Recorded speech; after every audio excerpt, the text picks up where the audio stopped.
ẹ wọ ni wọn mú pé tó dá mi lóhùn. mi ẹ pè mí sà. èmi ò pè ọ́. torí mi lo nọ́mbà yẹn mọ́ mi ní fún. o ò ní fóònù. gbogbo àtẹ́fín pè mí ẹ̀ mi ní fún rárá. bóòlù sọ wá mọ̀ ìgbà tí mò ń pè ẹ́. mi mọ̀ gbà tẹ́ ń pè mí àfìgbà tí. bóòlù sọ wá mọ̀ ìgbà tí mò ń pè ẹ́ tó ò ní fóònù. mi ní fóònù náà ló sọ pé ẹ̀ ń pè mí gàmá mi tẹ̀dẹ̀ ń pè wọ̀ lo nọ́mbà yẹn mọ́. àwọn náà lo nọ́mbà yẹn mọ́ ẹ̀ẹ́dẹ̀ gbọ́ rédíò ẹ̀ẹ́dẹ̀ wo nǹkan kan bí ọ̀sẹ̀ mẹ́ta mo fi pè ọ́ ọ̀sẹ̀ mẹ́ta ni mo fi pè ọ́ ó sì yẹ kó o ṣe bá ń pẹ̀lú èmi. Alhaji tí bá mọ̀ máa wá mi ì lè sáfẹ́ ni it's not possible mi ì mọ̀ torí mi ì lo mi ì ní fóònù kò dẹ̀ ra fún mi kò ra fún mi.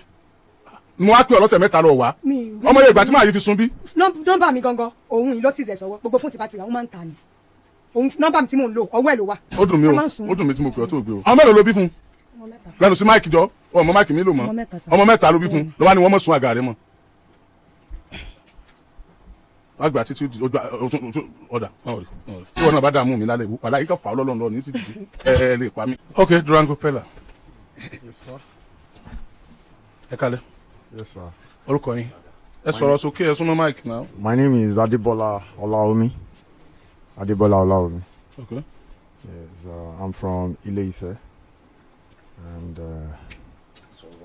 bí mo ṣe wà yìí tí ìbá ṣe wí pé ẹ jẹ́ áńgẹ́lì ìbá ti kú ẹ̀yin lẹ rehabilitate mi nígbà tí mo ya wèrè tí mo ń sa lẹ́dà káàkiri àdúgbò tí mo ń sùn káàkiri mi ò láṣọ méjì mo wá ń pọ́n kiri àdúgbò ẹ wá sọ pé kí wọ́n take care mi àtẹ̀yìn àti mọ́gàjì àti pélébé ìyálúwẹ̀ everybody Bravo Lee gbogbo yín lẹ tọ́jú mi for good 4 months to rehabilitate me because of depression that my wife absconded with my 3 daughters. I did not send her away. She absconded with my 3 daughters on the 23rd of October 2024. Yeah, exactly. Mo wá bẹ̀rẹ̀ sí rìn kiri. Mi ì mọ ibi tí ìyá Esther wà. Mi ì mọ ibi tí mo lè wá wọn sí. Mo wá bẹ̀rẹ̀ sí rìn kiri ẹni tó bá kí mi èpè ní.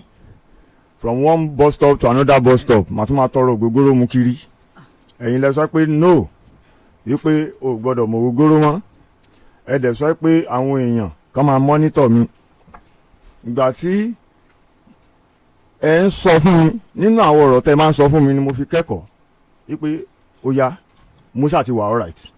The next thing ni wípé kí n lọ wá nǹkan ṣe bóyá kí n máa ṣe libra because like ẹni tó bá wà lazy bẹ́ẹ̀ ni àǹtí yín ká máa fún mi 2,000 4,000 mo wá bẹ̀rẹ̀ lọ ń ṣiṣẹ́ ibi tí mo ti ń ṣiṣẹ́ ní ọpọlọ mi ti ń pé díẹ̀díẹ̀ ibẹ̀ ni mo ti lọ lo àkáǹtì àbúrò mi kan tó kú mo mọ password ẹ̀ mo wá edit ẹ̀ mo wá fi picture òyìnbó sí kíní ẹ̀ kàn sọ fún mi ní pé kí n hádi àwọn contact tó wà lórí fóònù mi gẹ́ẹ̀ kan wà tó jẹ́ Tóyìn mo bẹ̀ ẹ́ pé kó jọ pé ìyá Esther Tóyìn yẹn jọ rẹ ìyá Esther bẹ́ẹ̀ ni ta ti jọ gbé rí mo wá bẹ̀ ẹ́ pé kó jọ pé kó bá mi fi ọgbọ́n pé kó bá mi fi béèrè nọ́mbà ìyá Esther ní ọwọ́ ìyá rẹ̀ pé kó mọ̀ dárúkọ mi o pé bìkọ́ tó bá tiẹ̀ kọ́kọ́ gbọ́ náà tiẹ̀ ní dẹ́ lóhùn àfi tí Tóyìn yẹn tó bá máa fún mi ní nọ́mbà yẹn lọ́la ara wa fún mi pé hello how are you kò dá mi lóhùn mo yẹ hard contact yẹn mo rí Tóyìn yẹn ní orí Facebook nìyẹn Tóyìn gan kọ́ ló ń jẹ́ oúnjẹ Vindivandi mo yẹ click lórí ẹ̀ ráì mo yẹ rí Esther bẹ́ẹ̀ nìyẹn lára àwọn friends ẹ̀ mo ní well done bí mo ṣe ń bá yẹ Esther sọ̀rọ̀ nìyẹn kò mọ̀ pé mi ni mo ní mo máa ń ṣe grant pé mo máa ń help àwọn blacks wípé but mo ní láti rí evidence pé obìnrin ní ẹ ò kì í sọkùnrin so that màá lè fún ẹ ní owó ó wà ní no problem wípé mo lè pè wọn lórí video call lórí WhatsApp bóyá fún mi nọ́mbẹ̀ nìyẹn bóyá fún mi nọ́mbẹ̀ báyìí mo gbá blocking straight mo wá admire nọ́mbà yẹn pé báwo ni fẹ́ bá Esther sọ̀rọ̀ tí màá sọ pé dáàdi Esther ló ń bá sọ̀rọ̀ ó kàn di òru ọjọ́ kan ni ìgbà tó sú mi mo bẹ̀rẹ̀ sí admire nọ́mbà yẹn ìgbà tó sú mi mo kàn pé ní lóru mo ní hello mo ní ṣọmọ ẹni tó ń sọ̀rọ̀ ó ní I don't know sir inú mi wá dùn pé kò tiẹ̀ mọ̀ mo á ní dáàdi Esther ló ń sọ̀rọ̀ bó tún ṣe bẹ̀rẹ̀ nìyẹn how did you get my number how did you do this how did you do this how did you ní kan gbùrù wí mo ní ẹ má bínú mà ẹ jọ̀ọ́ nítorí Ọlọ́run ṣé mo lè pè é ní ọ̀làmà. No, don't call me in a nutshell. A bẹ̀rẹ̀ sí sọ̀rọ̀ lórí WhatsApp, ó wá bẹ̀rẹ̀ sí bí òní. Mo á ní kó jọ wípé kó jẹ́ kí n bá àwọn ọmọ mi sọ̀rọ̀.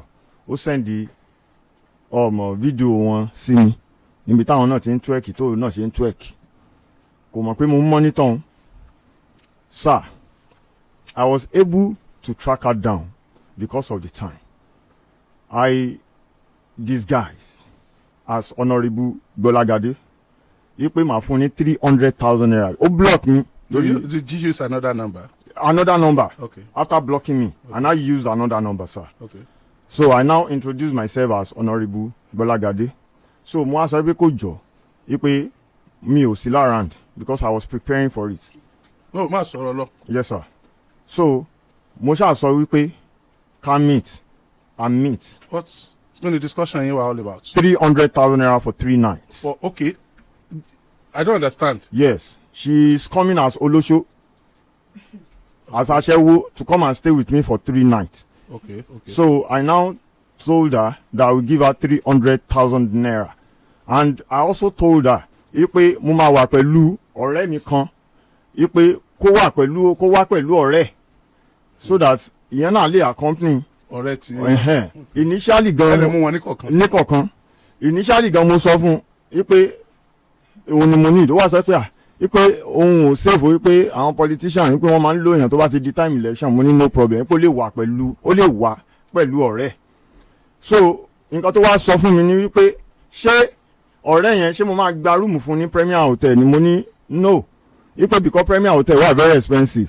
Ipe àfitẹ́yìn méjèèjì bá máa sùn tì mí ó ní no problem. So later on, so that a lè dùn dáadáa kò ní wà suspicious of me, mo á ní ọ̀rẹ́ mi náà ti wà. Ipe okay no problem, wọ́n ṣáà agree pé a máa gba 300,000 naira. Mo á sọ pé Premier Hotel ó wà ní under renovation. Ipe Kamit ní cultural center. Ipe there is one hotel behind Adamasingba Stadium that ibẹ̀ yẹn ó tún cheap.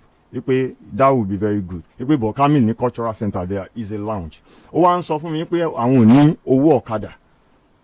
Mo á ní ká má wọrí pé tó má ti dé màá fún ọlọ́kadà ní owó. Bó ṣe dé báyìí bí mo ṣe mú nìyẹn. Durango nígbà tó wá gba mú kọ. Durango. My daddy. Narration yín ni pé nínú ìgbìyànjú yín láti rí ìyàwó yín bá sọ̀rọ̀. Bẹ́ẹ̀ni sọ. Ẹ padà gẹ́ẹ̀tì nọ́mbà ẹ̀. Bẹ́ẹ̀ni sọ. Ẹ bá sọ̀rọ̀ bí pẹ́yìn gangan ni pé fẹ́ rọ́mọ yín ó blọ́ọ̀kì yín. Bẹ́ẹ̀ni sọ. Ẹ wá tún dọ́gbọ́n mi ẹ wá nọ́mbà mi. Bẹ́ẹ̀ni sọ. Ẹ wá pretend bí honorable. Bẹ́ẹ̀ni sọ. Ẹ wá fẹ́ gbólóṣó. Bẹ́ẹ̀ni sọ. Ẹ wá pé. Bẹ́ẹ̀ni sọ. Ó dẹ̀ gbà láti pàdé yín. Bẹ́ẹ̀ni sọ. Ìgbà tó wá dé sóhun àtọ̀rẹ́ náà ló wá. Bẹ́ẹ̀ni sọ. Ìgbà tó wá dé ẹ gbá lápamọ́. Bẹ́ẹ̀ni sọ. Ẹ continue láti bẹ̀. Ṣé ìyàwó yín tí ẹ gbé tẹ́ ẹ pè ní pé olóṣó tó wá bá yín tí ò mọ̀ pé yín ni sóhun náà ló jókòó. Bẹ́ẹ̀ni sọ. Ẹ tẹ̀síwájú. Nígbà tí ó rí mi ó wá dúró ó pause ó fẹ́ lè wọlẹ̀ bẹ́ẹ̀ ni ọ̀rẹ́ wa ń béèrè pé ta lẹ́ni yìí. Ó wá sọ fún ọ̀rẹ́ yẹn ò sí náà ọ̀rẹ́ tẹ́ ẹ mọ̀ tẹ́lẹ̀. mi mọ̀ kò dẹ̀ ṣẹ̀ mi. Ó yá continue ó sọ fún ọ̀rẹ́. Bẹ́ẹ̀ ó wá sọ fún ọ̀rẹ́ pé dádì ọmọ mi lélẹ́yìí bí gẹ̀ yẹn òun bẹ̀rẹ̀ sí pariwo bí gẹ̀ yẹn sọ pé má ṣe bẹ́ẹ̀ tí ò bá nífẹ̀ẹ́ àtàwọn ọmọ ẹ̀ kò ní wẹ́ wà sóòrí pé ẹni yìí ń jìyà ni ìwọ gangan ló yẹ kó rẹ̀ lẹ́kùn. bẹ́ẹ̀ ń bẹ̀rẹ̀ sí pariwo bẹ́ẹ̀ ni ọ̀rẹ́ sọ pé ìyá Esther jọ̀ọ́ torí Ọlọ́run jẹ́ ká wábì kan jókòó sí tó jẹ́ kọ́nà tí a máa jókòó sí. Kò mọ̀ pé ibi tí mo gbé òun gan lọ ibi tó jẹ́ pé mo ti kọ́kọ́ sọ̀rọ̀ ẹ̀ tẹ́lẹ̀ kí n tó wá bá ní location yẹn ni. So nígbà tí mo wá débẹ̀ woman tó wà ń bẹ̀ àti man tó wà ń bẹ̀ wọ́n ṣe bí ìgbà pé àwọn ò mọ̀ mi rí èmi náà ṣe bí ìgbà pé mi ò mọ̀ wọ́n rí. Wọ́n ní ẹgbẹ́ ka ẹ fi jókòó mo yìí jókòó ní ẹ̀ mo wá ní kí ọ̀rẹ́ ẹ̀ kó gba malt mi ì tí ì jẹun o mo ní kàn gba malt ó lóun mú malt mo ní ẹ má bínú ẹ jókòó wọ́n ṣáà jókòó ìgbà táwọn arípa ń sọ̀rọ̀ lọ bí dádì yẹn retired navy officer ni kò sí nǹkan tí wọn ò bá ìyá Esther sọ bóyá ìbẹ̀rẹ̀ sí pariwo nìyẹn ìgbà tí gbogbo ariwo tó ń pa kò wà relevant nǹkan tó wà relevant sí mi ni pé kí n ṣáà rí àwọn ọmọ mi ó yà nínú ipa máa fix kí ni ìwọ tó sá lọ ká tún wá fix anything o. alẹ́ ní kú o. alẹ́ ló ti kí ni. ní kú o bí bóyá bẹ̀rẹ̀ bẹ́ẹ̀ náà ṣe bẹ̀rẹ̀ nìyẹn mo dẹ̀ ti lọ sọ fún mọ́mì yẹn pé kàn jọ kọ́ bá mi arrange àwọn boys kan ní junction ní pé bí woman yẹn ṣe lọ sọ pé ọlọ́pàá ní ẹnìkan nínú wọn nìyẹn ibi tá rẹ̀ ti wá balẹ̀ nìyẹn ó sàmú mi débì kan tó ń pè ní bóyá Akíngbọ́lá àbí kinní kan bí Bódìjà ń bẹ̀. Akíngbọ́lá àbí Bódìjà. bóyá a ṣe débẹ̀ nìyẹn. Before those guys came, I initially told her that calm down, I am not fighting you. If you are my girlfriend, I will not look for you. The reason why I am looking for you, or the reason why I was looking for you, is because of those children. You can imagine, if you are buoyant enough, I know you very well, that you will not come as an Olosho woman. It's because you don't have choice. I am not a pessimist. I am an optimist. I always remember your good side. I don't remember your bad side. And I cannot steal to take care of you. I am wholly contented with what I have. Though we used to have money, but when time changes, you decided to be nagging. You decided to be promiscuous. You decided. How I wish my daughters are here tonight. Esther will have said a lot of things. Now, when I got there that night, Esther saw me and I saw my 3 daughters. They were doing fine. And I love that. Esther now said, Daddy, please don't arrest my mother with police. That implies Esther knows that her mother is guilty. Number 2, Esther said, Daddy, be coming to see us every day. Number 3, Esther said, Daddy, please don't take us away from our mother. I said I will never do so. Sir, conclusively, I am not legally married to her. And I still love her. I want you to help me with one thing. Okay. I want you to rehabilitate her and those daughters, so that she will not go and meet any Honorable Golagade again. Even if it is petty trade that she can be doing, and those daughters will be going to school. Forget about me. I can die at any time. All this I'm doing, even if those children become great, as I pray, they will take care of their mother before they do to me. Thank you. Mọ́mí Esther, ẹ súnmọ́ microphone. Ẹ káalẹ́ mà. Ẹ káalẹ́ sà. Ta ni máa yìí? Bàbá àwọn ọmọ mi ló jẹ́. Ìgbà ó ti tọ́dún wo tẹ́ ẹ ti jọ lọ lọ́tọ̀ọ̀tọ̀? Going to 2.5 years by. Okay. Ṣé ẹ ti remarry? Mi ti remarry sà. Ẹ ready láti remarry? Mi ò ready àti marry. Ẹ dẹ̀ ready àti fẹ́ mọ́? Mi ò ready àti fẹ́ mọ́. Ẹ fẹ́ dá dúró? Bẹ́ẹ̀ ni sà. Àwọn ẹ̀ṣẹ̀ wo ló ṣẹ̀yìn tó le tó yẹn? Ẹ ṣé sà. Ṣé rí concerning about pé wọ́n kọ́ fẹ́ kọ́ mi torí mo tọ́kọ́ mẹ́jọ ẹ̀wà síbí ìbàyí tẹ́lẹ̀. Bẹ́ẹ̀ni. Bóyá ẹ rántí mi mọ́, I don't know. Nígbà tí mo fún wa nínú oyún last born mi Precious, tí when I was looking unkept, tí mo ló gbé àwọn ọmọ mi sá lọ tó fi mí sínú condition. Mo dẹ̀ ṣàlàyé pé gbogbo létà bá gbà òun ló ó máa ba bẹ̀ jẹ́. A bá gbogbo àwọn tájọ́ ń gbélé, a bá wọn jà, lílù, àlùfẹ́kù, ọtí mímu, igbó fífà. To the extent that kò sílé tágbélé yẹn fọ́dún kan, wọ́n máa ń dáwọlé padà fún wa ni. Kò ń ṣe pé òun ló ń sanwó lé yẹn sá o. Èmi tẹ́mi máa hustle lọ lílé láti make sure pé mi fẹ́ kí family dàrú. Torí pé bóyá pé ọmọ ti wà láàrin wa, mi fẹ́ nǹkan tó jẹ́ pé màá ní bóyá mo fẹ́ bímọ síbí kéèyàn afárádà ló mú pé mo bímọ 3 fún. Màá hustle ìmọ̀ àwọn àbí tí mo bá yàn fọṣọ tí màá fọṣọ bí ẹni máa kú, máa jókòó sílé without doing anything. It's not working. I'll be the one to feed the house, feed the kids. Èmi ni màá tún sanwó lé. Àní gbélé yẹn fún oṣù kan wàá bàbẹ̀ jẹ́. Lílù ni gbogbo èrò máa pélé wa lórí ni. Pé ọmọdé ara mi ṣé mi ìléyàn ni. Ṣé ó dìgbà tọkùnrin bá pa mí bẹ́ẹ̀ gbogbo kò sí. Wọ́n á lọ ló ṣẹlẹ̀ lálẹ́ ọjọ́ tó wá yẹn tó wà náà. Lálẹ́ ọjọ́ tí mo wá yẹn ó gbé àwọn ọmọ mi sá lọ.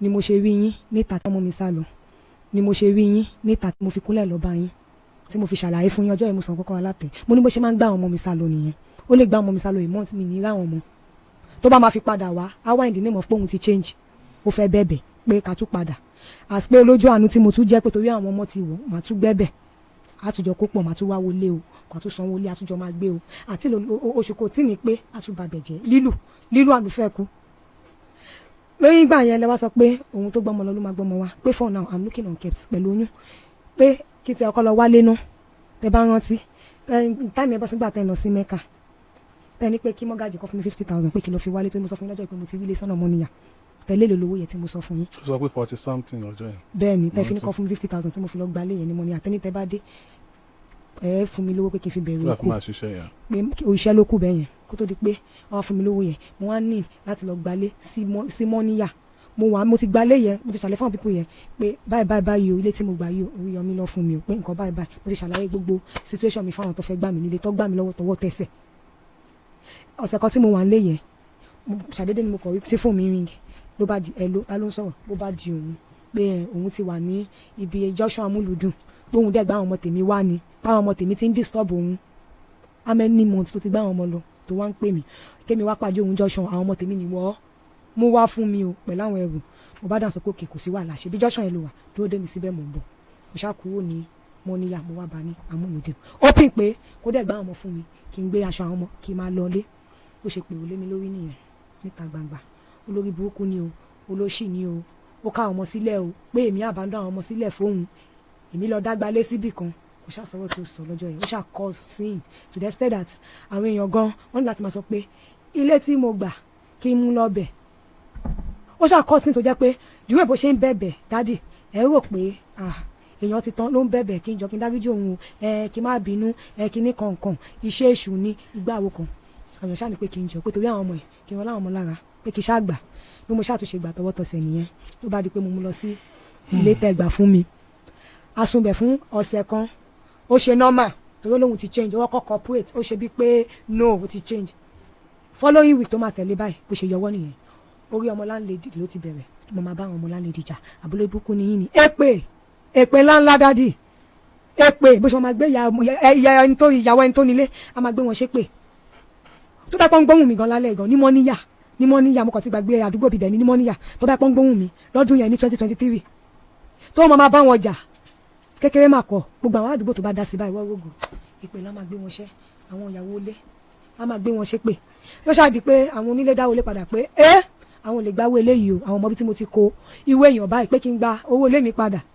ó tún wá kó ilé fún mi nìyẹn ó pín pé tó bá dọjọ́ kejì kí n tún wá ilé mi lọ láì mọ̀ pé bàbá yìí ti plan àṣebi tí mo tọ́jú owó sí ó ti mọ bí tí mo tọ́jú owó sí nínú Ghana must go bó ṣe bẹ̀rẹ̀ jà nìyẹn láàárọ̀ ó pín pé kémi dé avoid wàhálà pé kí n tiẹ̀ fi stroll mi tí mo wà nínú condition kí n stroll jáde for me to avoid this trouble mo ṣe wá stroll jáde nìyẹn owó tí wọ́n dẹ̀ dá owó lé tọ́ dá padà fún mi mo ti lọ kì í sínú Ghana must go nísàlẹ̀ aṣọ pé tílẹ̀ bá ṣàmù màṣá àti ẹ̀tún jáde kí tún wá ibòmí gbà tí màá fi padà dé láti ibi tí mo lọ àwọn ará ní sọ pé eléyìí o kó ti gbé àwọn ọmọ mi méjèèjì again pẹ̀lú báàgì báwọn rí kó ti gbé wọn lọ ibo ló gbá àwọn ọmọ lọ mọ́ mi mo kàn ní kí n stroll out pé torí wàhálà tó ń fà yẹ ó ti sún èmi lèmi ṣe ní kí mi kọ́ stroll out àkẹ́sì bá máa fi padà dé bóyá ti rọ̀ nínú ẹ̀ wọ́n bá gbé ti gbá àwọn ọmọ lọ mo bá ní kí n lọ sí Ghana must go pé kí tí ẹ lọ mi ìrówó ń bẹ̀ mọ́ ó ti mówó 34,000 ó ti kọ́ àtàwọn ọmọ mi ó tún gbé wọn lọ again pàtẹ́ǹtì tí máa fi padà wá síbí ìbàwọ́lẹ̀ ti dé láti Mẹ́ka mo rí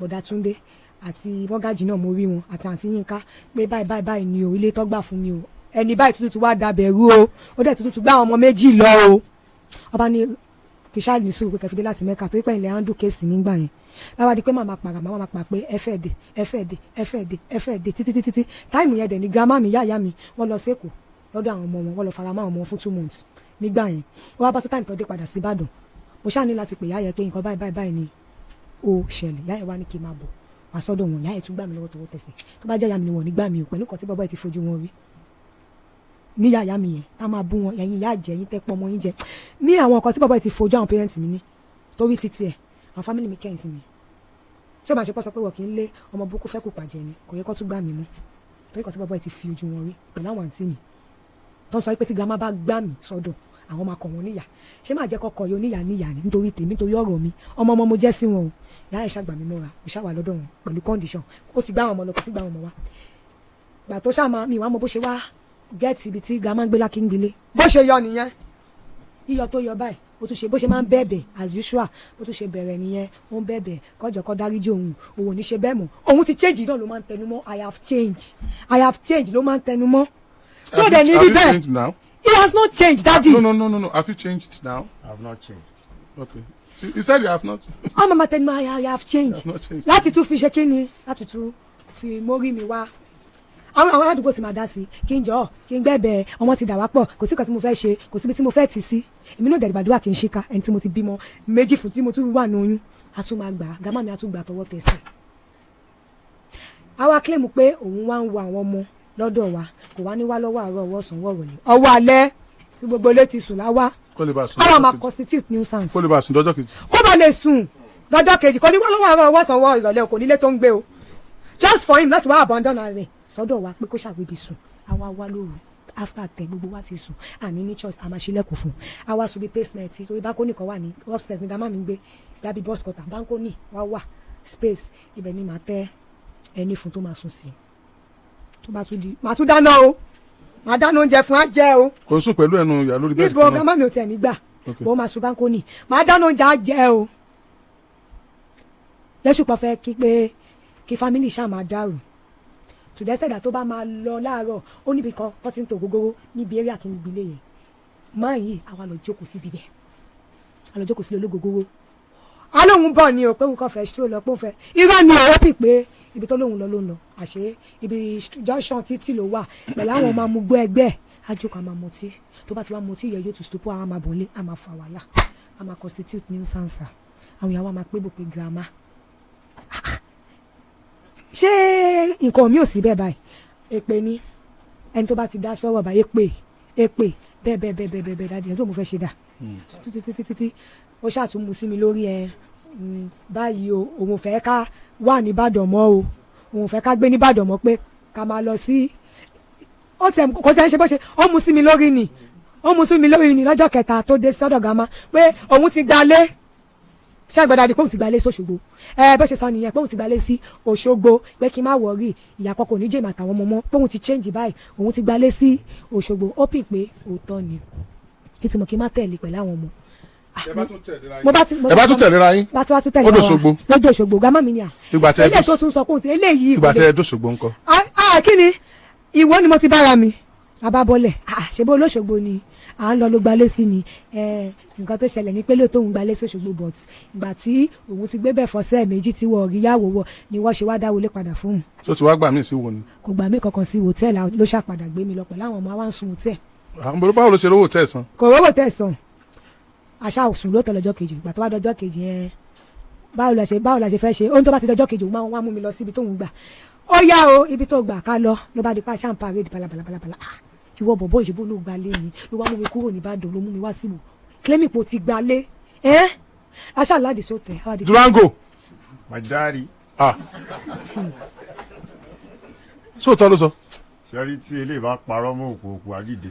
ok move on. evidence wa evidence ṣe bí mo parọ́ ni ó yà jẹ́ máa sọ story mi lọ màá kúrò lóòtẹ́ yẹn dádì màá kúrò ní òtẹ́ màá jáde lọ ilé yóò fẹ́ mọ́ o bí mo ṣe rówó tẹ a ní kí n ṣtró kí n jáde lọ kí n hustle lọ máa lọ máa tọrọ bára pé kọ́ lè má lé wa kúrò ló tẹ tá à ń sùn torí àwọn ọmọ mi ṣáà ọmọ mi máa sùn ta ni it's not possible now máa tọrọ bára pé ká lè rówó tẹ sùn nínú owó tẹ ti bá gádà jọ inú ọ̀nà la máa ti jẹun á gbà lọ́wọ́ mi o mo lè ti kúrò ló tẹ láti àrókò dẹ́pà lẹ́nu màá ṣe máa darí dé òun àtàwọn ọmọ mi máa wà ń bẹ̀ pẹ̀lú condition mi bẹ́ẹ̀ kó tó di pé àwọn ibi tí mo ṣáà ti ń jáde lọ mo wá ara láàánú àwọn aláàánú yẹn wọ́n fún mi lówó owó tẹ́ni yẹn fún mi ó yà ó jẹ́ ká fi lọ gbàlé ṣé àgbọ̀ dáadé owó tẹ́ni yẹn fún mi bóyá bí 100+ or something bọ̀bọ́ ìmú kò fún á gbà lọ́wọ́ mi ni èmi ò mọ bóun àti máa mú máa ṣàṣìṣọ́ mi ìmọ̀ èdè tó gbà lọ́wọ́ ara wọn mi ìmọ̀ yé. ẹ ṣàkó sínú ilé. a ṣàkó sínú ilé kò sí pé a month ká kó sínú ilé àwọn aládùúgbò ti dá wa mọ̀ bẹ́ẹ̀ yẹn wọ́n ti dá máa ń nínú oyún lílù alùbami lílù nínú oyún condition àti lọ yóò bá adélálẹ́ báyìí lílù gbogbo àwọn ará àdúgbò báyìí kò ní jẹ́ kó sùn so dẹ́sẹ̀ náà táwọn kéékèèké máa mú ṣeré ni wọ́n máa fi ṣẹlẹ́yà nígbà tó ti mọ tí yó kò wá sẹ́nibọ̀dì tó wà mọ́ ládùúgbò. ṣé tó bá ti mọtí ló máa ń nà ẹ́. tó bá tẹ́ tó bá mọtí èèyàn ti tán ẹ jẹ́ kó mọtí Jésù àti gbó tó ń fà lílù ni àfi bíi pé ọtẹ̀ tí lọ́wọ́ ní ọ̀rọ̀ ẹ̀ náà wọ́n ti sọ́ǹdì bó ṣe wà yìí kò mọ́ ní wọ́n ti sọ́ǹdì kò sẹ́ni tí ó mọ̀ wá nífẹ̀ẹ́ ìsú ní ìwò tó bá ń gbọ́hùn mi lálẹ́ yìí mọ́mí Esther kò sẹ́ni tí ó mọ̀ wá lílo àlùfẹ́ẹ̀kùn gbà tí mo fẹ́ bí ọmọ yẹn ní hospital tó bá sọ wípé máa bí ọmọ yẹn ní nọ́mà máa jiyàn. jọ ìyá Esther kí ló rí lára ẹ̀ gan kó tó fẹ́ nígbà tó fẹ́ ṣe bó ṣe rí ni. ìgbà tí mo fẹ́ ńgbà yẹn mo wà ní school ni mo wá ṣe exam lópin university ńgbà yẹn mo wá ṣe exam pópì pé tí bá ti ṣe exam mà lè wọ school gbogbo gbà yẹn ni mo fi pàdé kódà mo lọ pọn mi ní ẹjọ ẹgbẹ́ wù mí ló di gbàgbós bẹ́ẹ̀ ni ẹgbẹ́ wù mí ló di gbàgbós mo wá lẹ́yìn ìgbà pé ẹgbẹ́ wù mí yẹn mo wá ní vicinity yẹn kódà mo lọ ní ló pè mí pé àǹtí ṣé bí ilẹ̀ ń gbé ni ibi ni mò ń gbé o ló bá tán ló bá di ká máa wá mi wálé bóyá oògùn ló lóyún I don't even know. fẹ́ gbóògùn oògùn kọ́. ló bá di ká máa wá mi wálé ṣá nígbà tó yún dẹ́ ẹ̀wọ̀ tó di pé yún wọ̀ èmi tí mi lóyún rí tí mi ṣe kọ́kọ́ rí mi ṣáà lè lọ ṣẹ́yún. iṣẹ́ wo ló ń ṣe ń gbà náà. ìgbà tó wọ́n fi ń ṣiṣẹ́ ń gbà wọn ní kẹ́tíwà níṣẹ́ tó ń ṣe ń gbà yẹn. How does it look. ṣé ń gbà tí mo fi rí bayo scott ni. pẹ̀lú èèyàn kan. scott ni yes. How does it look. báwo ló ṣe rí ń gbà yẹn How does it look. it looks good kò tí ì di dáadáa bó ṣe dì í. ìgbà yẹn gan dà pé tí ó mú kọ ẹ̀ gan kò mi mọ̀ pé ó mú gbó torí tó bá máa mú gan mi ní síbẹ̀. iṣẹ́ wo ló ṣe ń gbà yẹn. kẹ́tíwà ló ń ṣe and gbogbo gbà yẹn gan kẹ́tíwà tó lóhùn ṣe gbé mi ò kẹ́tíwà tó ń ṣe wọ́n máa pa epo olówó owó tó ní fóònù mi yìí ní orí Facebook ibi tí mo máa ń chat dáadáa mo kàn ṣàlábàpàdé client bí white òyìnbó yẹn dédé bá mi sọ̀rọ̀ lórí fóònù látọ̀ yẹn bá mi sọ̀rọ̀ lórí fóònù ló wá di pé mo fi hàn pé ẹni báyìí bá mi sọ̀rọ̀ lórí Facebook o pọ́yìnbó ṣó ti yẹn bẹ́ẹ̀ pàtó òyìnbó yẹn ṣáà bí pé ó ní interest nínú mi pé pé òun divorce o this and that ẹ máa wọ́n òyìnbó nígbà yẹn ilé ìbánika gbowó lọ́wọ́ ẹ̀ máa yẹn ó send owó passport owó ticket owó visa pé kì í fi wá bóun ní US a máa ń ṣe fídíò call ó máa rí mi sójú báyìí. nígbà náà wọn gba visa ni. nígbà yẹn a máa ṣe fídíò call tí màá rí mi nígbà yẹn eléyìí ni kémi lọ ṣe fake passport kí fi iṣu ẹ̀ ká fi gbowó lọ́wọ́ ẹ̀ ní gbogbo ìgbà yẹn o. nígbà tí ẹ ti fẹ́ra. nígbà tí ká ti fẹ́ra ní gbogbo ìgbà yẹn. nígbà mo pé kí lọ ṣe fake passport fún màá tún máa ní kí n ṣe fake passport kí ló dé aṣáfi ṣe fake passport ló dé pé ìyẹn wá send owó jùsù pé torí pé mo nífẹ̀ẹ́ bá pé mo jẹ́ àbùkù màá ti fi sílẹ̀ màá lọ. ìwé wo lè bó yẹn send bí invitation letter. no àmọ́ kíní ni Western Union. ló máa ń send ó máa send yìí owó tó bá lè lè pa mí. no kò ń send fi pé kí wá bóun. okay it's alright. pé kí wá bóun bẹ̀. Turango iṣẹ́ wo ló ń ṣe nígbà tó pàdé ìyàwó ẹ̀. nígbà tí mo meet ìyá Esther I was not doing anything so and I did not have anything and. ọ̀nà ọ̀rọ̀ tó sọ lẹ́ẹ̀kan ó ní pé ẹ sì ní owó rí o pé ẹ sì wá òkè rí. owó yẹn náà nípa lówó yẹn rí ni mo ṣe pètè bring up yẹn. ọkọ tó generate owó yẹn. Daddy ẹ bẹ orí mi tó lè bá sọ̀rọ̀. ó ti sọ́nà mi bẹ orí ẹ̀ náà. orí mi ti sọ̀rọ̀ tán màdé ṣì sọ. sọ́sìkù ni. ó sì kù dàdí mi ti sọ̀rọ̀ tán. ọ̀rọ̀ tí mo fi lè bẹ orí ẹ̀ wà lóòótọ́. mi ti sọ̀rọ̀ tán o. ọ̀nà ikú tó dẹ̀ sọ yẹn màá ṣì mẹ́nu bà náà. ẹ ṣe jẹ́wọ́ stress condition àti tọ́jú ọmọ ló fà á tó fi sọ lóṣù. èmi ò ṣe lóṣù dádì because I'm working. ẹ báwo ló ṣe wá pè é mo ṣe get number mi mo kàn ṣàdédé. bọ̀ olóṣó ló sọ pé òun pè tó fi lọ bá náà. èmi ò ṣe olóṣó ìyẹn ni kó má bá mi sọ. ó disguise in the name of pé ìwọ honourable pé ìwọ customer pé ìwọ ti wá lọ́ọ̀jì ló tẹ̀ tí mo ti ṣiṣẹ́ tó ló tẹ̀ mo ti ṣiṣẹ́ as a receptionist. ẹ kí ló wá lọ bá ẹni tó wá lọ́ọ̀jì ló tẹ̀lé. ó wá you have any disguise business with that person. Daddy, I don't have any business with the person. o ṣe wá ti láti lọ bá. Daddy, ẹ jẹ́ kí n explain báyìí ló ṣe jẹ́. therefore láyé láti ló ń tọ́sí. 7 years. Yes. You even know what you're saying. Be woman You even know what you're saying. Daddy mi. You are mentally derailed. Èmi náà mọ̀. I'm not abusing you. Our evidence let you remain. Shut you remain. Because me I have gbogbo ele tó ń sọ kan. Be woman police. Nobody will believe you. Àfi tí evidence ni kọ́. Wọ́n bèèrè lọ́wọ́ Esther. Pé Esther, did your father beat your mother? Ó ní no. Ó ní wọ́n bèèrè lọ́wọ́ Esther pé what happened? Wọ́n sọ pé my mother slapped my father. Bí woman yẹn drop ni. Ó kàn ń wo ìyá Esther lọ ni. She's a bogus liar. She came here to lie. That's why you gave her money. Yes, she will ask ẹ wo tí n bá eléyìí ò lè mú gàrí àtẹwà láyé tí ìyàwó mi bá sọ pé òfin jẹ ọgbọnọ yóò jẹ ìwọ kọ́ ló ó máa ń lọ sí ilé mi ṣiṣẹ́ fún ẹ. ìwọ ro ilé tó tuntun. you are a lazy man. sir let me give you ọ̀rọ̀ sọ́wọ́ lé ọ̀dọ́ mi ò bá wọn mọ̀. you are irresponsible. ògógóró ló mú kiri. so you don't have a say. sọ́mọ pé ó ní mo kọ́ àwọn ọmọ. you don't have a say. esther ló wà pẹ̀lú mi. wàá máa kọ́ ọmọ mi lọ wàá máa kọ́ wọn wá ni. oyún second born. Alhaji yìí ló tẹ̀ gbọ́ lẹ́rẹ̀ fún mi yẹn. sẹ́ńgbọ́n because I have evidence. ló máa bínú tó bá ti bọ̀ aggressive right kò sí nǹkan tí ó lè dánwò. òní dáhùn tó bá kàn mí bẹ̀rẹ̀ because I have evidence. tó bá tẹ̀mí mò ń pààrọ̀ òbí wọn ni ṣèbí wá ṣáà mọ̀. ilé tó ń tọ̀ fún mi àṣà ìbẹ̀rẹ̀. ọjọ́ kan nínú ilé stajọ́ ń gbé tí ò sẹ́ni bọ̀ ìdún wọlé bí mo yẹ rí ìdun nìyẹn lára lé. ẹnì òṣè ìwà tó ń sọ sójú ọmọ yes now do you know where they find bed bugs. sójú ọmọ téèyàn. bed bugs are found you be treating me well ọjọ́ àtúwọ̀ lọ́dún ẹ̀ pẹ̀lú ọmọ. you been promiscuous under my roof. I have never been promiscuous under your roof. Let me tell you something. Ti bẹ́ẹ̀ promiscuous. Ìwọ ló fà á. Because you are not responsible. That is it. Èmi lè mi ṣiṣẹ́ fún ẹ. Ìwọ alápá máa ṣiṣẹ́. Èmi Fọláṣadé alápá máa ṣiṣẹ́. ẹ wo kò sí iṣẹ́ tí mi ò lè ṣe.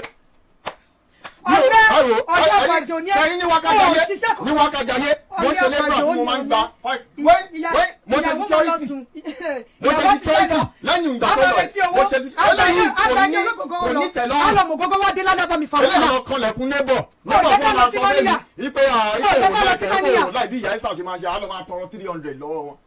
Yes, your grandmother took care of you. So you did not have parental discipline. Let me tell you something, Dad. This one does not have any doctrine. Yes, look, I'm better than you. Yes, because you don't have any doctrine. Let me tell you something, sir. Your grandma will say you should come. Three bedroom fún àwọn ọgbà ní gbọ́gbà lóbìnrin wọ́n mú aago tí mo rà fún ẹgbẹ́ kí ayé wa ní bẹ́tà dáná wọn máa ní tolé. Yes, let me tell you something. If I am lying, I am dying. Daddy, me I have evidence. Yes, I am 36 years old and I know that I can die at any time. Because you can never walk. Èmi ọ̀sẹ̀gbẹ̀mí ni mo ọ̀sẹ̀gbẹ̀mí iná mi ìbàdàn máa jalè fún mi. When I used to have cars, wọ́n máa lẹ mo máa jẹ́ lọ GQ. Níbo? O fẹ́ níyàwó níyàwó. You have car? I used to have a Honda. Yeah, I saw the way with the money that I generated. You did not know that shit. You don't even have SSC. I was the one that generated. I wanted you. Look at your mouth. What's your own problem? Your mouth is smelling. Yes, I was drinking Ogogoro when you came to me. You did not have jack shit. You cannot drink. Yeah, you don't have Bani. Fọlá ẹgbẹ́ ìmọ̀ ẹni tẹ́ ń bá sọ̀rọ̀. Sẹ́lẹ̀ tẹ́lẹ̀ bá sọ̀rọ̀ wàhálà ẹ̀ bẹ̀ mí lórí. After 2 years ẹ̀ tó mọ̀ ẹ́ pé àṣẹwò gangan ló yẹ kán bẹ orí ẹ̀ dẹ́. Bẹ́ẹ̀ni, abẹ́rẹ́ ọlọ́run. Ìwọ wo ìwọ. Ó múlẹ̀. Àwọn àgbàlá súnmọ́ lọ́wọ́. Ó ṣẹ̀ṣẹ̀ máa bú mi. Daddy, let me tell you something. This one is a bogus liar. Ọ̀nà ìlàyà tó wọ́n lè ní ẹ. Skẹ́lẹ́bẹ̀ ti ní problem o. Nobody. Alhaji want me to. Wọ́n ti ṣe léyìí. Eléyìí tí wọ́n máa sọ fún mi pé kí lọ́ máa ṣoògùn. Eléyìí tún lọ gbọ́ sí ẹ wá pé kí n wẹ̀. Èmi Fọláṣadé. Èmi Fọláṣadé. Yes. Tí mo jáde ní díẹ̀ mo sì mi. Yes. Ọmọ sọ́dọ̀ wọn àfà. Ìwọ ló yes. Mo gbé o. Ọmọ sí everywhere. What are you looking for? Àwọn ilé ló ń bẹ̀ sọ. Kò lè kọ̀ gbọ́wọ́ sílẹ̀. O ní bàbá. Àwọn bàbá ẹ lọ wọ́n yẹ wáyé òní ilé ayọ́mẹ̀kọ́ ọmọlé àmọ̀dò ni mi ló tẹ̀lé lẹ́yìn ọba bẹ́ẹ̀ ti bàbá ti di sọ́nù ẹ̀. Ìwọ lọ dalẹ̀ mi rú. Èmi Fọláṣadé ìwọ tí wà yóò bẹ ti bàbá ẹ̀. Ìwọ tí wà yóò bẹ ti bàbá ẹ̀. Ìyá mi kan ló wà ń bẹ̀ ó wà lọ kọ̀ǹsìpárà pẹ̀lú ẹ̀ gbogbo ẹ̀ ní mo mọ̀. I refuse to let my stepmother be my mother. This one because you are irresponsible man. It is not your own concern. You don't have anything. You don't have jack shit. You don't have any fucking generation. I saw you on the street. I saw you as a normal. I took pity on you because you said your mother was using you as a slave in Lagos because of another man. You came to lie to me. You came to lie to me. Now I have seen that all you've been saying is a bogus lie. Yes, you are a bogus liar. Adekunke àti Adekunbi èmi tí mo dúró tì í lélẹ̀ wípé tó bá ṣe oyún àwọn ọmọ yẹn èmi ò mọ báyìí máa ń pààyàn wípé èmi ò mọ báyìí máa ń pààyàn wípé since tó ti ṣẹlẹ̀ bẹ́ẹ̀ yẹn then we have to take care of them. tó bá kú oúnjẹ tí ó jẹ́ pé mo máa jẹ ní ẹ tó wá jẹ́ pé kò sí oúnjẹ táwọn ọmọ yẹn máa jẹ láàárọ̀ tí mo lọ bẹ́ẹ̀tì fún o. tó bá jẹ́ oúnjẹ alẹ́ mi oúnjẹ tí mo lọ bẹ́ẹ̀tì fún wa bẹ́ẹ̀ ẹlẹ́nu yíyọ̀ wá gbé wá jẹ́ tí mo lọ bẹ́ẹ̀ kò sí ọ̀nà máa jẹ láàárọ̀ ọjọ́ kejì máa kí oúnjẹ yẹn láàárọ̀ ọjọ́ kejì máa gbé ọmọ wọn máa jẹ eléyìí. dádì sà. ok ṣe fẹ́ sinmi.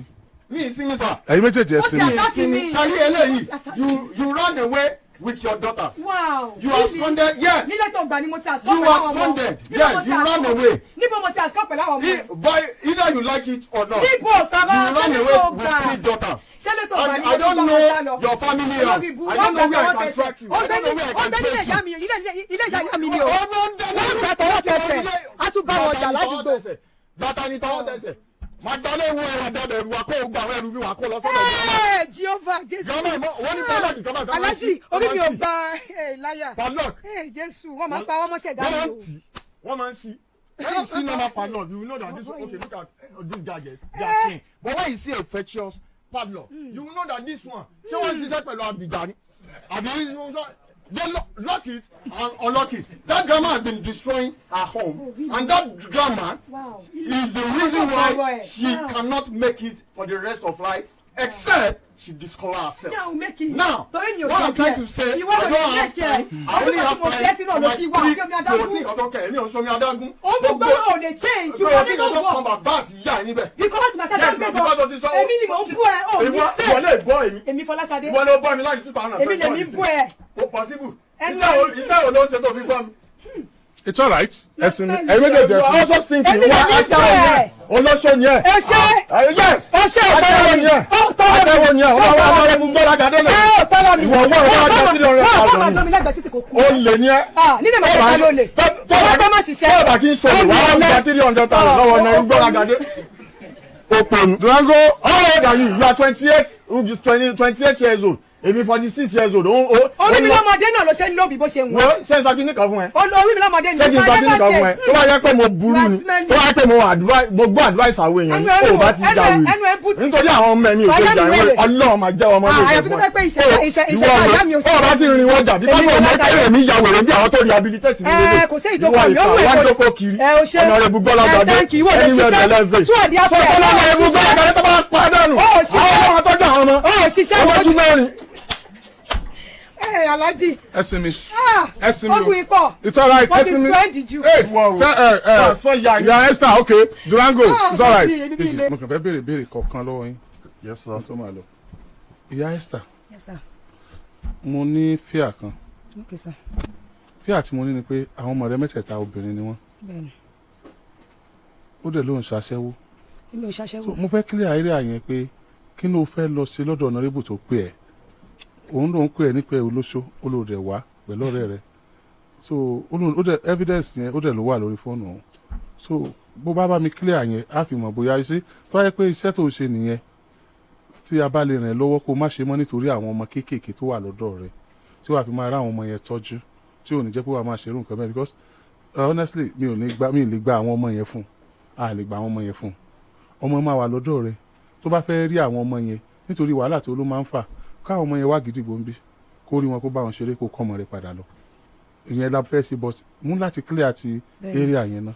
Mi ì ṣolóṣó because I'm working in a hotel as a receptionist. Torí kí ni mo ti ṣiṣẹ́ wetland mo bí ọmọ wetland hotel dáadáa kò sẹ́ni tí ó mọ̀ Fọláṣadé. mo dáko tẹ́ kí wọ́n má lọ ní problem bẹ́ẹ̀ lọ́la. So that's why I'm working so mi ì dẹ̀ ṣiṣẹ́ ń bẹ́ẹ̀ mọ̀ due to pé owó yẹn náà mo kàn manage ẹ̀ ni so wọ́n á ní platform kan tí wọ́n pẹ́ tí bá ti ní ìdíṣẹ́ bẹ́ẹ̀ yẹn orí platform yìí máa ti ń wò tí mo ti submit CV mi but most of àwọn iṣẹ́ yẹn Èkó ló wà. Iṣẹ́ làwọn Èkó yẹn wà tí mo ṣe ń plan pé mo fẹ́ process it so that I will go and work there as a receptionist. Ọjọ́ tí off day mi màmá wálé to come and be checking up on my children and my grandma. Eléyìí tó dẹ̀ sọ pé àwọn ọmọ mi lọ school they are going to school my children are all fine. Ìgbà tó wá ní ìjẹta kò rí wọn ní pé ó rí àwọn ọmọ mi ní pé bóyá ẹni tí yà ń jẹ ó rí wọn in good condition ni lóòótọ́ òun fi nọ́mbà chat mi lórí fóònù mi ti bọ́dà ti mọ ibi tó ti get number mi because èmi ti conclude pé ìsídà kọ́ pé one of my friend.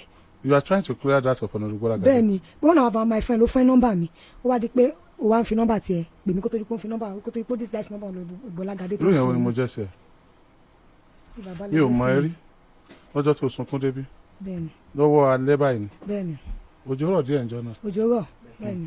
kó lọ mọ̀ pé mo rántí níbi ẹgbẹ́ bẹ́ẹ̀ ni mo wà tí mo ti kọ́kọ́ wá tí wọ́n jẹ́ wọlé tí wọ́n jẹ́ kó wọlé that was 2023. bẹ́ẹ̀ni. I gave you money that day. Yes. Mi ìdẹ̀ béèrè ẹ mọ̀ pé mi ìdẹ̀ gbé kámẹ́rà sí ẹ lójú tó fún ẹ lówó. I gave you my money. Yes. Telling you that tí mo bá sọ fún ẹ pé mo fẹ́ ràn ẹ́ lọ́wọ́ sí mi ò parọ́ mo mean ẹ ni. Yes sir. Jẹ́wọ́ mú kí n dá sọ̀rọ̀ ó yẹ kó o parọ́ fún mi ẹni tí ó sì ní tá a bá kú àìparọ́ fún. Bẹ́ẹ̀ni.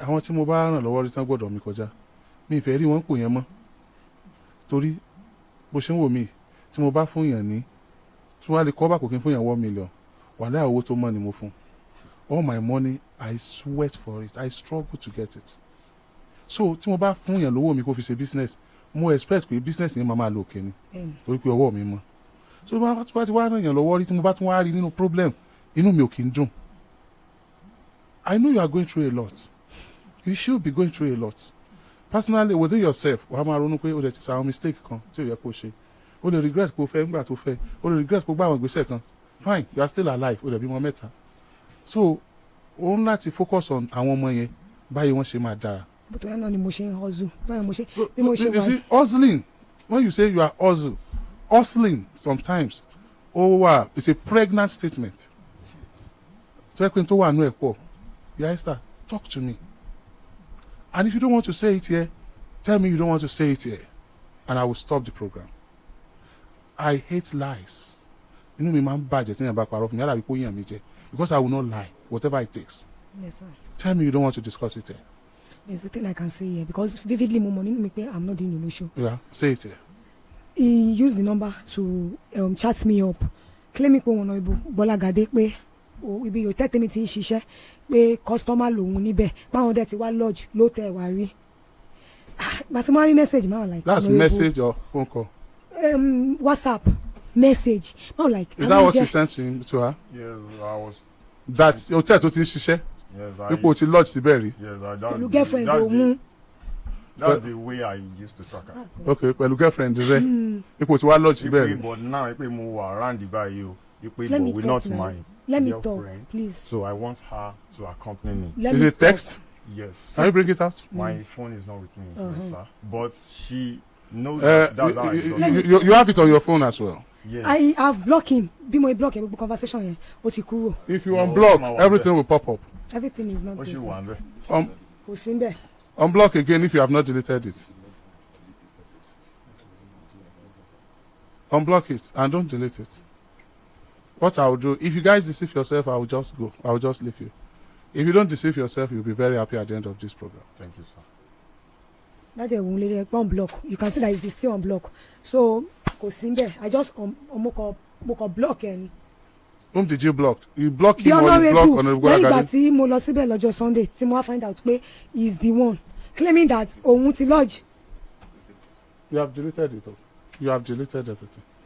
Bóyá kó ṣì ní ṣebí you have your phone with you. You're my daddy. It is very obvious that is the way I use to track her. Sir. Let me talk now. Shebi you say your own. Let me say my own now. Let me say my own now. O ṣá ti sọ tiẹ̀. Let me ṣé mi ní sọ̀rọ̀ ni. Daddy, please, I beg you in the name of Almighty Allah. I beg you in the name of God. Both of us are useless. Me, I'm not useless. About our daughter. I'm not useless. You are the one that are useless. She's lying. Jìyà lórí àwọn ọmọ tèmi. Okay, assuming that I'm. O dẹ̀ sẹ́ni tó mọ̀ pé mo jìyà lórí àwọn ọmọ. Ṣẹ́rí àwọn ọmọ mẹ́rin So you can't tell me. Èmi pa irọ́ because I have evidence. Daddy mi.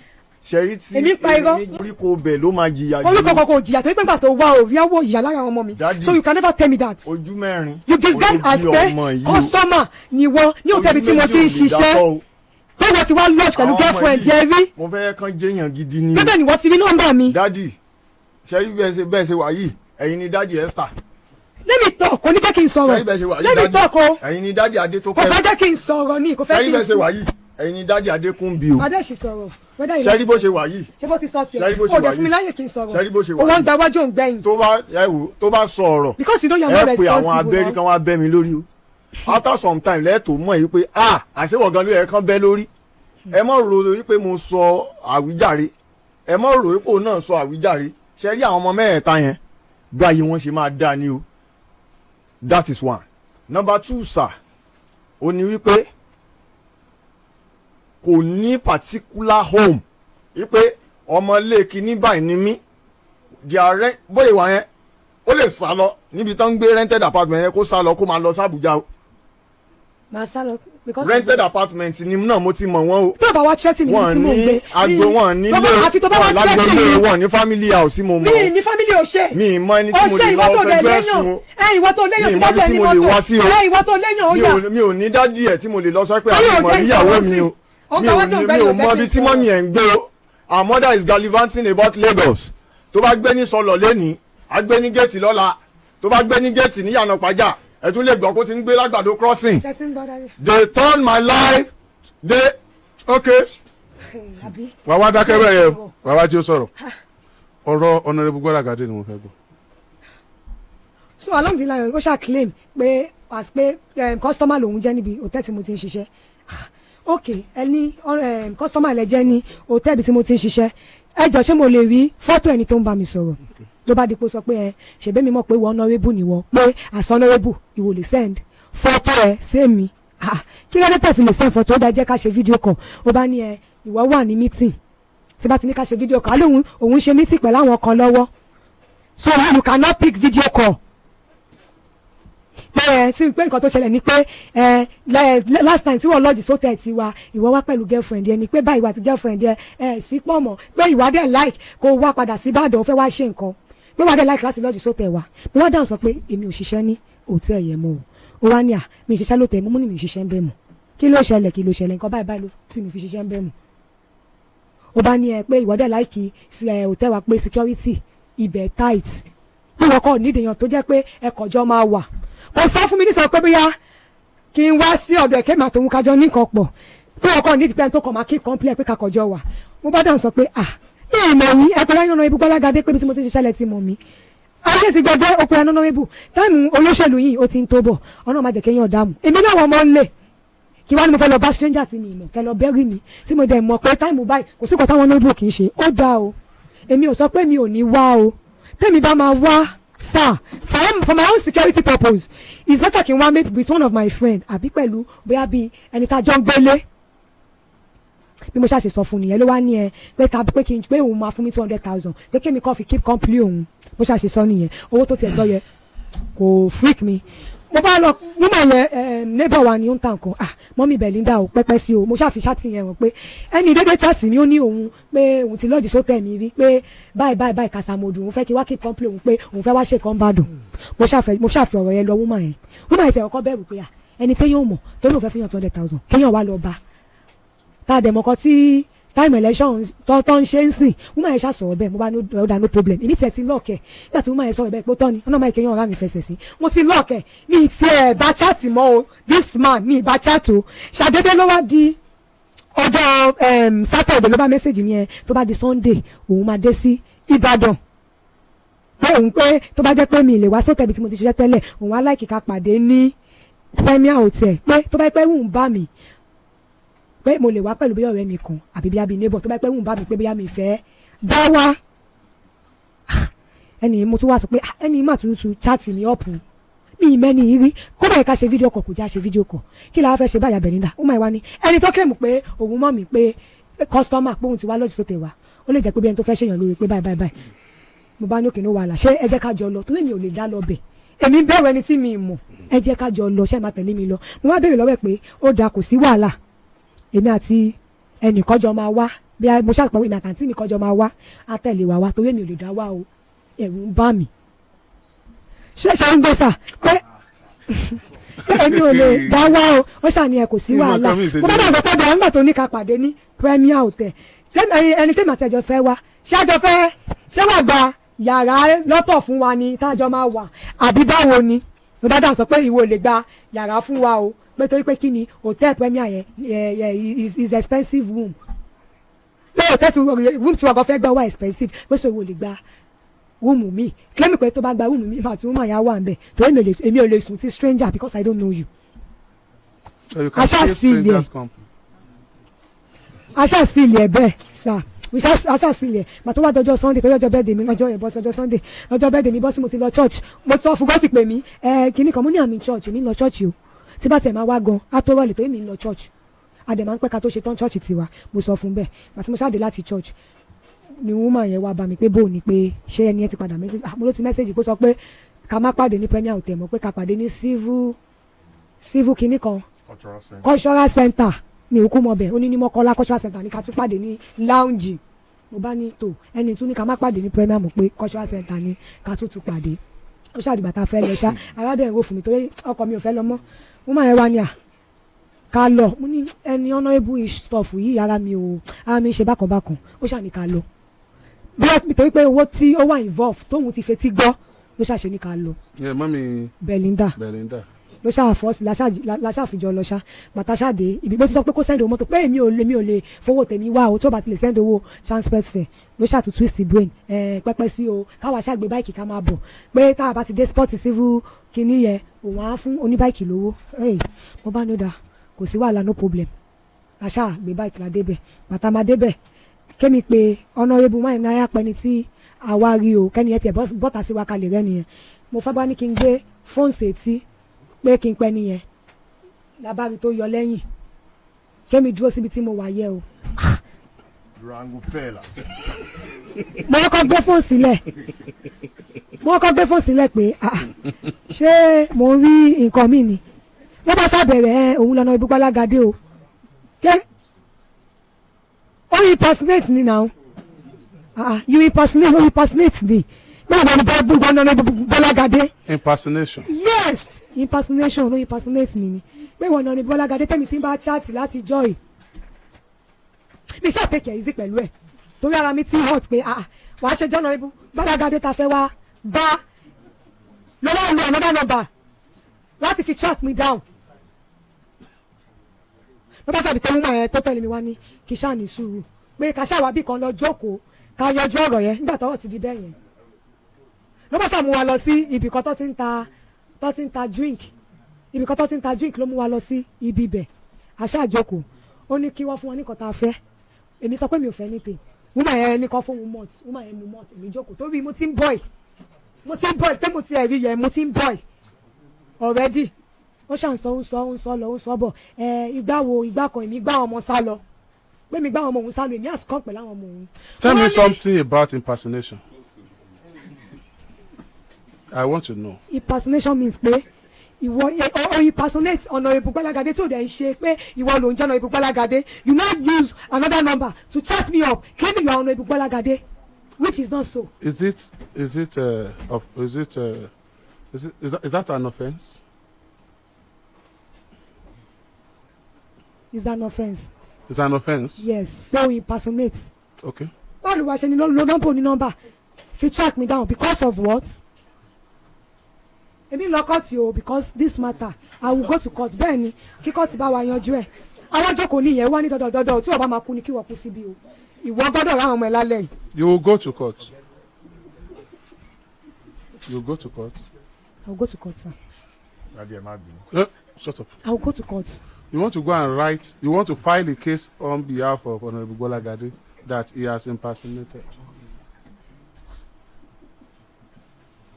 Yeah, Esther. mo tún wá mú ẹ délé nìyẹn mo ní kí tó mú ẹ lọ sílé mi because mo mọ̀ pé tí bá immediately tí bá ti mú ẹ lọ sílé wàá máa threaten mi bẹ́ẹ̀ ni again and I don't want that to happen. mi ìfẹ́ kí nǹkan bẹ́ẹ̀ yẹn ṣẹlẹ̀ tí wọ́n mi mo ṣe ta pé mi ní mẹ́ni lọ sílé mi ilé tí mo tún jìyà tí mo mọ̀yà tí mo jẹ́ tí màtá ọmọ mi sí church for good 9 months kí tó rí owó jọ tí mo fi gba ibi tí mo ń gbé ní Bódìjà wà tí wọ́n destroy ibẹ̀ fún mi. How do you rí owó jọ? mo rí owó jọ ni mo bá wọn yọ I'm not keeping complaint nígbà tí mo fi sílẹ̀ nígbà yẹn kọ́ mọ̀ bá lè ga má mi jáde kúrò níbi tó ń gbé. How can you convince me that you have never been keeping company? That Honorable Ibùgbàlágadé is the first company you are going to keep. It's the first company. I've never keep anybody's company. Church tell me that mommy for good night. But they can give you a call and you can dress up from your house, leaving your daughter in the house in the name of keeping somebody's company. Look, Esther. Esther, look. I don't like people fooling me. You know why I don't like it? Because I know I'm a fool. Because I know orí mi ò pé. Torí kí wọ́n pọ̀ dẹ́ ni mi ò gbọ́n mo gọ̀. So torí ẹ̀ ló ṣe máa ń dùn mí tí èèyàn bá sọ pé mo gọ̀ wá dàbí kó pè mí lórúkọ mi. wá sọ pé ọ̀dẹ̀ ni mí tó bá ti wá fi hàn mí àwa máa dùn mí pé ó pè mí lórúkọ mi. What does it take you to take that blame? I've taken And you blame, stop sir. doing it. I'm not henceforth. doing it, sir. Wow. I'm not doing me Sherry. Me Sherry, I'm working. Me Sherry, I'm working. Hotel mo ti ń ṣiṣẹ́. Can I admit my fine? Maybe because of the money that is involved ni mo ṣe lọ. Yes. Right. Mo admit me ìjiyàn Alhaji. Let's admit okay torí pé owó tí mo gbọ́ ni mo ṣe lọ. I'm not disputing the fact pé mi wà wrong. But tí lọ number fi chat mi tẹ́lẹ̀ tí mo ti gbé fóònù tó ti bá wọn mọ ẹ sọ̀rọ̀. This is not about the number or about the chatting stuff. You see, somebody sent a message here that my méjèèjì dáadáa olóòmọ yín gan pé both of you. I beg your pardon. I will have to say it the way you put it here. He said both of you are useless. Yes. He wrote it here. That person said, I know them very, very well. The person is right. Now, if that is it, we must not allow the same thing to happen to Esther and the remaining 2 daughters you have. Ẹ jẹ́ ká wo bá a ṣe máa ṣe ayé àwọn ọmọ yẹn. We have Dora Akunyele of blessed memory. We have Jumoke Akinjide, doing very, very fine. We have Ngozi Okonjo-Iweala, the head of news and current affairs in this station, obìnrin ni. Àwọn kan ní first lady tán jẹ́ ìyàwó governors. Àwọn kan ní first lady tán jẹ́ ìyàwó president. Your daughter could be one. Obviously, you might already got it wrong from the beginning. O lè ṣe ọkọ fẹ́, o náà lè ṣe ìyàwó fẹ́. But as God wants it, ẹ ti ní ọmọ mẹ́ta, obìnrin mẹ́ta. Very fragile life. Their life is very, very, it's at risk if you continue like this. If you can leave them at home, kó lọ accompany Honorable Gbolagade, nítorí pé wọ́n fẹ́ jẹun, nítorí pé wọ́n fẹ́ lọ school. Wọ́n mọ̀ gbésí ayé single mother. Gbésí ayé single mother. Nítójú rí lóko, ọdẹ ò lè sọ tó bá délé ni. Ojú single mother ń rí mọ̀ bò. The pathetic aspect of it sometimes is that after those struggle, after all the stress up and down, gbogbo ọmọ yẹn kọ́ ló tún máa ń padà mọ̀. Níjọ́ tó bá fẹ́ fọmọ yẹn gan, ọmọ tó ti gbẹ̀yìn ẹ̀ wá bàbá ẹ̀ lọ. Mo mọ̀ pé ó struggle ni. Mo mọ̀ pé ó suffer ni. Mo mọ̀ pọ́kọ ẹ̀ ò responsible. Mo mọ̀ pọ́kọ ẹ̀ ò níṣẹ́ lọ́wọ́. Mo mọ̀ pé ológogoro lọ́kọ ẹ̀. Mo mọ̀ pé ológogoro lọ́kọ ẹ̀. Ṣùgbọ́n báwo la ṣe ní kó bá àwọn ọmọ ẹ̀? Báwo ni irú ayé tọkọ ẹ̀ ń gbé ni ò ṣe ní kó tó sún wọ débi tí wọ́n ń ṣe yìí? Báwo ni ò ṣe ní kó bá àwọn ọmọ ẹ̀? Báwo la ṣe ṣàtúnṣe tó fi jẹ́ pé àwọn ọmọ yẹn àwọn náà ó darapọ̀ mọ́ àwọn ẹgbẹ́ wọn yòókù tí ìyá wọn ò ní ìdá tí keep company anybody kan tó jẹun, tí ìyá wọn ò ní ìdá tí keep company anybody kan tó lọ school. Ìyẹn ni ó jẹ́ kémi àti ẹjọ́ sọ. Ọlọ́run tó tiẹ̀ wá lọ́jọ́ tó wà ní oyún tó jò ń pa ẹ́, ó mọ bòmí láti tiẹ̀ lọ o, ó dẹ̀ tiẹ̀ wá bí. Ọlọ́run tó tún ti ọkọ ẹ wá, tó fún lọ́pọlọ, tó fi track ẹ, tó tún padà mú ẹ wá bí lẹ́nu. Ọlọ́run mọ ohun tó fẹ́ ṣe, ó mọ iṣẹ́ tó fẹ́ ràn wá nínú ìgbésí ayé ẹ̀yin àtàwọn ọmọ yín. Fún wa láǹfààní, má bínú sọ́kọ ẹ mọ́, wọn náà má bínú sí mọ́. I love her. No, leave the love for now. Àmì ìbáyín sọ̀rọ̀ fífẹ́, ní ìtì ìbáyín sọ̀rọ̀ fífẹ́, ìbáyín sọ̀rọ̀ fífẹ́. Bóyá ìfẹ́ra yín, ìdí àwọn sọ̀rọ̀ sí i. Àwọn ọmọ yìí ni kẹ́ ẹ má báyé wọn jẹ́. That's my priority now. Tá a bá kọ́ yanjú ìyẹn tán, the rest will follow. Thank you, Dad. I will have to do something about him. I have to do something about him. Àǹtí wọn náà, ẹ̀yin méjèèjì ẹ̀ balance, ẹ̀ wá okay. But ẹ jẹ́ ká ran àwọn ọmọ yín lọ́wọ́, kẹ́ ẹ lè relax, kẹ́ ẹ lè face his life yín. Thank you very much. Iṣẹ́ wo ló lè ṣe gan-an? Ṣé o padà parí school yẹn? Àbò drop out? Kò jẹ́ kí n parí ẹ̀. O drop out. Favour. Kàlẹ́ o. Ṣé o kọ́ṣẹ́ kankan? Ní kọ́ṣẹ́ ọwọ́. O rí lè kọ́ṣẹ́ kankan? Mi ò lè kọ́ṣẹ́ bọ̀ mo nípa ohun ṣíṣe torí iṣẹ́ mọ́mì mi ni, but mo ní interest nínú business. Irú business o? Bàtà títà, kí wọ́n máa ta bàtà tẹ́sẹ̀ ń wọ̀. O like bàtà? Kí n máa ta bàtà, any kind of bàtà, bójú tọkùnrin o tóbi mi o táwọn ọmọ student o bẹ́ẹ̀ ni. bàtà ọ̀kan láìkẹ́ ni bẹ́ẹ̀ni iṣẹ́ tí ọ̀kan wù ẹ́ iṣẹ́ yẹn ló wù ẹ́ àbí kò lówó lọ́wọ́ ló wù ẹ́ sórí mi iṣẹ́ tí mò ń ṣe kò wù mí torí owó wọn kì í lówó broadcaster kì í lówó orúkọ la máa ń ní but because I like the job ló jẹ́ kí n join yẹn gbà yẹn owó padà bá wa ń bẹ̀ ni ẹlòmíì tó owó ni iṣẹ́ yẹn ni ó kàn wù ú passion ní iṣẹ́ tí mò ń ṣe ó wù mí ni but bó ṣe wà you don't need a passion you need a job that will fetch you money ṣé iṣẹ́ yẹn kàn wù ẹ́ ni àbí ó wù ẹ́ kó o lówó lọ́wọ́ láti fi gbégbé ayé rọrùn mú kàn nu méjèèjì. ó wù mí kí n ṣiṣẹ́ yẹn kí n lówó lọ́wọ́ láti fi gbégbé ayé. no answer my question ó wù ẹ́ kó o ṣiṣẹ́ kó o lówó lọ́wọ́ àbí ó wù ẹ́ kó o ṣiṣẹ́ yẹn kó o lówó lọ́wọ́. ó wù mí kí n ṣiṣẹ́ yẹn iṣẹ́ yẹn gangan ló wù mí ṣe kí n dẹ̀ ní owó yẹn lọ́wọ́. thank you àwọn yóò tún máa bú mi lálẹ́ iṣẹ́ yẹn ò lè ṣe báyìí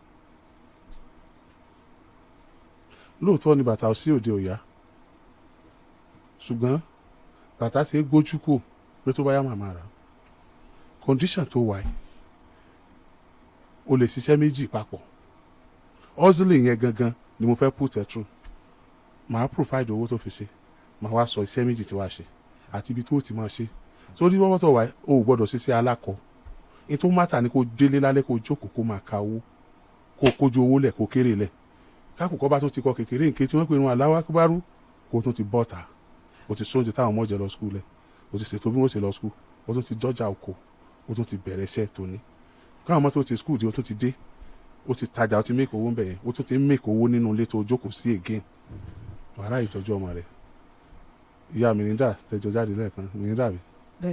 Belinda the next thing tó kù ni kó máa dájọ́ kéékèèké ìwọ náà bá yojúlé kan síbi kan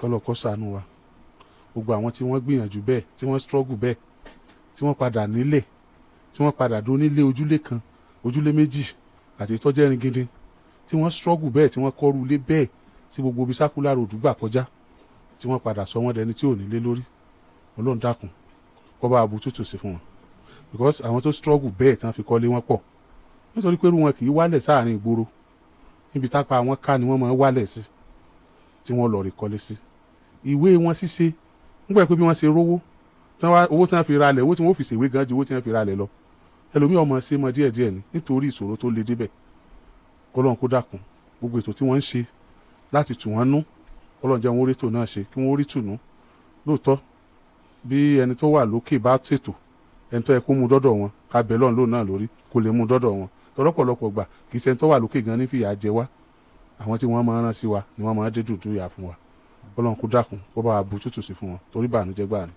so before you know it ó ti nílẹ̀ half a plot ó ti ríbi kó àwọn ọmọ rẹ sí kì í ṣe pé ẹ̀ mọ̀ kó káàkiri bẹ́ẹ̀ ṣe ń jà tó àwọn kan jà jù bẹ́ẹ̀ lọ nínú ilé tí wọ́n kọ́ fúnra wọn wọn à lé wọn jáde ju pé àwọn láńlọ́ọ̀dù ó ti mọ̀ pé ok ẹ sáfi wọn lẹ̀ náà wàá ṣe báyìí lẹ́yìn kí wọ́n dọjọ́ kejì kí wọ́n máa bá wọn sọ̀rọ̀ lọ wọn à lé wọn lọ àná wọn lé wọn ó ti gẹ̀tẹ̀ ayé yìí bó ṣe lóun ò easy tó approach tí kálukú bá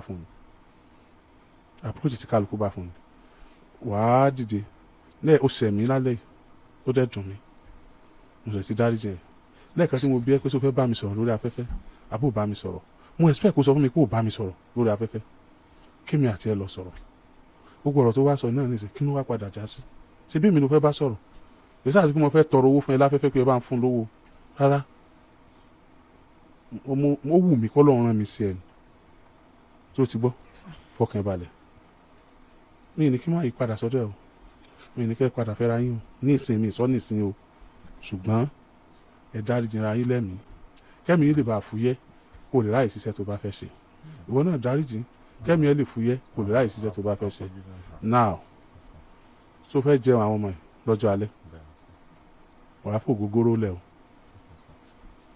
ọ̀gbóni Saheed Òṣùpá ni wọ́n á bí mọ́mọ́ ògógóró pa wáìnì ń bọ̀ òròpó lè parẹ́ kó sọ pé òun mọ̀ọ́mọ̀ ni òrówó jẹun wá rówó òjògbògì olóró ẹ̀yin ọmọ kéékèèké ẹ̀ má fò ní ìbá ọ̀la yín jẹ́ kò séèrè nínú kájọ gbògì olóró òun mú gbó òun mọ̀ ògógóró owó díẹ̀díẹ̀ tó bá rí ìjẹkújẹ ló fi ń jẹ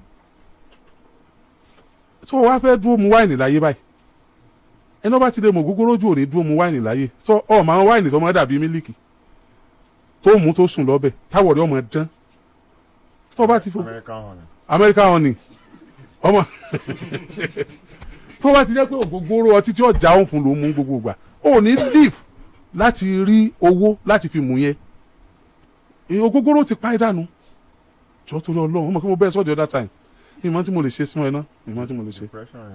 But you are out of it now. Yeah. Are you still depressed? What's your qualification? I'm a honest person. I dropped out of UI like this time. Alele bobo lẹ́yìn méjèèjì lẹ drop out. But me university, she secondary school. Okay, ẹ dìde ọ̀rọ̀ wa di ẹ̀yìn agbo bẹ́ẹ̀ ṣe wá dìde lọ yìí níbi tá a parí ọ̀rọ̀ sí kì í ṣe kálukú ọmọ ìbúra wọn ẹ̀ para yín ti tutù. Please. Mi ní ọbẹ̀ o. Daddy, for me, abeg, please. Durango nonsense. Yes, sir. Máa lọ jàre. Ọgbọ́dọ̀ ṣe o, ọ̀fẹ́ lọ bá. O lè kí ló tó ń wẹ̀yẹ̀. Mo bó ṣe wá máa rí mi sá. Kò tí ì mọ bó ṣe máa rí mi só jáde síta. Ok, màá lọ́mọ gàdì sí kò létí lọ. Ọ̀rẹ́ mi àti ẹ̀dọ̀là. Dìde lórí sẹ́ẹ̀tì mi. You love me? Yeah, you're my daddy. Kí ló sọ? You're my daddy. Ó láwọn àti àgàlà súnmọ́ lọ mọ́ rántí. Wá. You said something like that. Just a joke remark, sir. Mo gbé bọ́tà. Kérébé òsùnmọ́ lọ o. Durango pẹ̀lú àwọn àti àgàlà súnmọ́ lọ.